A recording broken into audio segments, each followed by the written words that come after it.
तो दोस्तों सबसे पहले आप ये न्यूज देख लीजिए। इसे देखकर आप आश्चर्यचकित रह जाएंगे, क्योंकि इस न्यूज को देखने के बाद हमारे सारे पड़ोसी देश, फिर चाहे वो बांग्लादेश हो, श्रीलंका हो, नेपाल हो या फिर पाकिस्तान ही क्यों ना हो, किसी को भी यकीन नहीं हो रहा है। क्यों? क्योंकि आप साफ देख सकते हैं भारत का खजाना पिछले एक हफ्ते में करीबन $6.5 बिलियन बढ़ चुका है और अब ये $625 बिलियन के पार जा चुका है। अब इस पर यकीन क्यों नहीं हो रहा? कारण है, और वो कारण आप आपकी स्क्रीन पर देख सकते हैं। और वो कारण ये है कि पाकिस्तान का खजाना लगभग $50 बिलियन गिरा है पिछले एक हफ्ते में, और अब वो लगभग $7 बिलियन के आसपास आ चुका है। यानी कि पाकिस्तान जैसे देश का जितना टोटल खजाना है ना, उतना बड़ा खजाना है हमारा लगभग एक हफ्ते में। और $625 बिलियन ये हमारा टोटल खजाना है आज की डेट में। पाकिस्तानियों का तो ये बोलना है कि इतने पैसे तो होते ही नहीं है, क्योंकि पाकिस्तानियों की टोटल जीडीपी इसके आधे से भी कम है। यानी कि भारत पाकिस्तान की टोटल जीडीपी को खरीद लेगा, वो भी कैश में, और फिर भी हमारे पास लगभग 300 से $350 बिलियन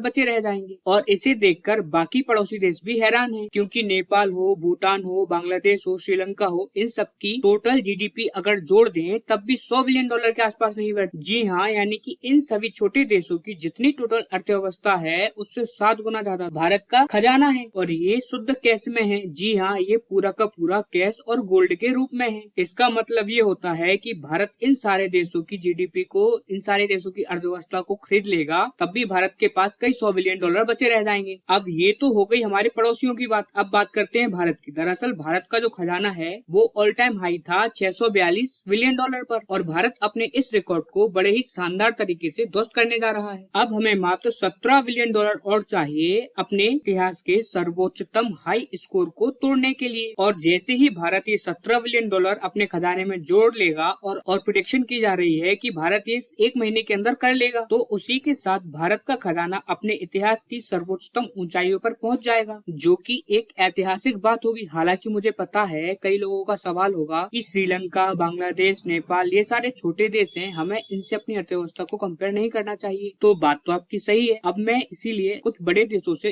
इसका कंपैरिजन करके बताता हूँ। दरअसल हमारी इस धरती पर करीबन 213 देश हैं। उन 213 में से करीबन 193 देश यूनाइटेड नेशन के मेंबर हैं। खैर, बात करें पूरे के पूरे 213 देशों की, तो इनमें से मात्र 30 देश ऐसे हैं जिनकी टोटल जीडीपी $600 बिलियन के पार है। जी हाँ, मात्र 30 ऐसे देश हैं, और बाकी के जो देश हैं उनकी टोटल जीडीपी हमारे खजाने से भी छोटी है। जी हाँ, भारत का खजाना लगभग 190 देशों की जीडीपी से बड़ा हो चुका है। और जैसे ही भारत अपना ऑल टाइम हाई रिकॉर्ड तोड़ेगा, वैसे ही इसकी संख्या, उसी के साथ इन देशों की संख्या घटकर 20 रह जाएगी। इसी से आप अंदाजा लगा लीजिए कि भारत का खजाना कितना ज्यादा विशालकाय हो चुका है। इतना ही नहीं, कई लोग बात करते हैं कि भारत पर कर्ज बहुत ज्यादा है, कर्ज बहुत तेजी से बढ़ा है पिछले कुछ सालों में। तो उनको भी मैं बता देना चाहता हूँ कि भारत का जो लेटेस्ट आंकड़ों के अनुसार कर्ज है वो $635 बिलियन है, जो कि हमने बाहर यानी विदेश के देशों से लिया है, और मेनली इसे ही यहाँ पर दर्शाया जाता है। तो कंपैरिजन के लिए $635 बिलियन का हमारे पास टोटल कर्ज है, और $625 बिलियन हमारे खजाने में अभी पड़े हुए हैं। इसका मतलब कि भारत एक झटके में अपना पूरा का पूरा कर्ज उतार सकता है, वो भी प्योर कैश में। इसीलिए जब एक्सपर्ट से पूछा जाता है भारत के कर्ज के बारे में क्या कहना है, तो सभी लोग कहते हैं कि भारत के ऊपर बहुत कम कर्ज है, क्योंकि भारत के मुकाबले जितने भी बाकी के देश हैं, जैसे कि अमेरिका हुआ, ब्रिटेन हुआ, इनकी हालत बहुत बदतर है। कर्ज के मामले में भारत ने अपने फाइनेंशियल को बहुत ज्यादा दुरुस्त रखा हुआ है। इसी के साथ अगर आपसे कोई भी भारत के खजाने या भारत के कर्ज के बारे में कोई भी सवाल पूछे, तो उसे आप ये वाली वीडियो दिखा सकते हैं। हालांकि मैं लगातार इस बात की अपडेट आपको दे रहा हूँ, इसलिए आप इस चैनल को सब्सक्राइब कर लीजिए और लाइक कर दीजिए, और बेल आइकन दबाना ना भूलें। धन्यवाद।